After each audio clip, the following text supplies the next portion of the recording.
দ্বিতীয়বারের মতো আবার সমুদ্র স্নান করে ফেললাম। হাই এভরিওয়ান, সবাই কেমন আছেন? Welcome to our new blog. বিয়ের পর এটা হচ্ছে আমাদের তৃতীয় ট্যুর। তো ঘোরাঘুরি করতে আমার একটু বেশি ভালো লাগে। আমি তো অঙ্কিতার পাপাকে বলেই দিচ্ছি, আর কিছু দেও বা না দেও, আমাকে প্রতি বছর একটা ট্যুর কিন্তু অবশ্যই দিতে হবে। তো আমরা হোটেল থেকে বের হয়ে গেছি, এখন যাইতেছি হচ্ছে বিচে। আর হোটেল থেকে দেখেন আমাদের বিচ একদমই কাছে, মাত্র 1 মিনিট লাগে হেঁটে যেতে। তো এই যে এখান থেকে বিচ দেখা যাইতেছে। সমুদ্র দেখতে আসলে অনেক ভালো লাগে। তো এটা হচ্ছে আমার সমুদ্র দেখা দ্বিতীয়বারের মতো। তো প্রথমে তো গেছিলাম কক্সবাজারে। প্রথমে যখন সমুদ্র দেখছিলাম তখন তো আমি দৌড়ে দৌড়ে গেছি সমুদ্রে পা ভিজানোর জন্য। তো এখনও যাইতেছি, প্রথমবার হোক দ্বিতীয়বার হোক, সমুদ্র দেখতে তো সবসময় ভালো লাগে। এই যে আমরা তো একদম বিচের কাছে চলে আসছি। আর অঙ্কিতার কাছেও অনেক ভালো লাগে। ও তো মানে আসলে যেতেই চায় না, সারাক্ষণ এই মানে বসে থাকে আর এই বালু দিয়ে খেলে। আসলে বাচ্চাদের কাছে সমুদ্রটা একটু বেশি ভালো লাগে, কারণ ওরা এখানে খেলাধুলা করতে পারে। তো বেশি দূরে তো যেতে পারে না, তবু এখানে বসে বসে খেলাধুলা করে। তারপর আবার এখানে যে ঢেউয়ের কাছে বসে থাকে, ঢেউ আসলে অনেক ভালো লাগে। তবে আমার কাছে কক্সবাজারটাই বেশি ভালো লাগছে।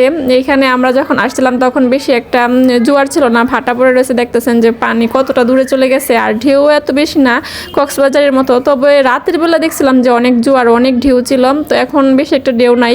কক্সবাজার তো আলাদাই সুন্দর, ওইটা তো পৃথিবীর মধ্যে সবচেয়ে বড় একটা সমুদ্র সৈকত। তো এইখানে আসতে অঙ্কিতার বাবা প্রথমেই বলছিল আমাকে, যে যখন ট্রেন চালু ছিল না কক্সবাজারে যাওয়ার জন্য, তখন বলছিল, আমি তো বাসে এত জার্নি করতে পারি না, তখন বলছিল চলো আমরা কুয়াকাটা থেকে ঘুরে আসি।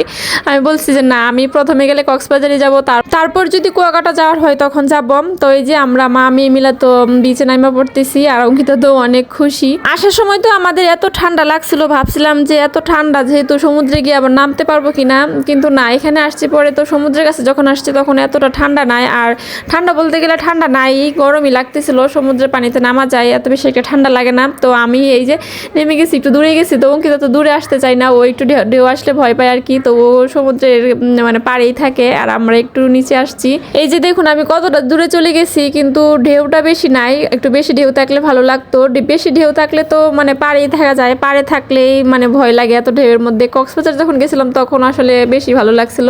তো এখন আমরা চলে যেতেছি হচ্ছে হোটেলে। এই যে হোটেলে চলে আসছি। তো আমরা এখন যাব হচ্ছে একটু সুইমিং পুলে। অঙ্কিতা তো আসার পরে বলতেছে যে আগে সুইমিং পুলে যাবে। আমি বলছি যে আগে একটু বিচ থেকে ভিজে আসি, তারপর হচ্ছে সুইমিং পুলে নামবো। কিন্তু সুইমিং পুলে আসার পর এত ঠান্ডা জল, মানে আমরা নামতে পারতেছি না। অঙ্কিতা তো একটু নামছে, আমিও একটু নামছিলাম, কিন্তু অঙ্কিতার পাপা নামে নাই। অনেক ঠান্ডা জল, তো এখানে বেশিক্ষণ থাকলে আবার ঠান্ডা লেগে যাবে। তো এই জন্য আমরা বেশি নামি নাই, আমি একটু নামছিলাম, পর আবার ঠান্ডার জন্য উঠে পড়ছি।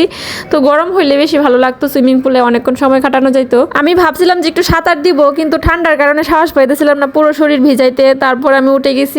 আর অঙ্কিতা তো যাইতে চাইতেছিল না, ও তো ওই ঠান্ডা জলের মধ্যে বসে রয়েছে। তারপর ওকে জোর করে নিয়ে গেছি রুমে। তো আজকের ভিডিওটা এতটুকুই। ভালো লাগলে অবশ্যই লাইক করবেন, আরও তো ঘোরাঘুরির ভিডিও আসবে, তো অবশ্যই আমাদের পেজে একটা ফলো দিয়ে রাখবেন। সবাই ভালো থাকবেন, টাটা।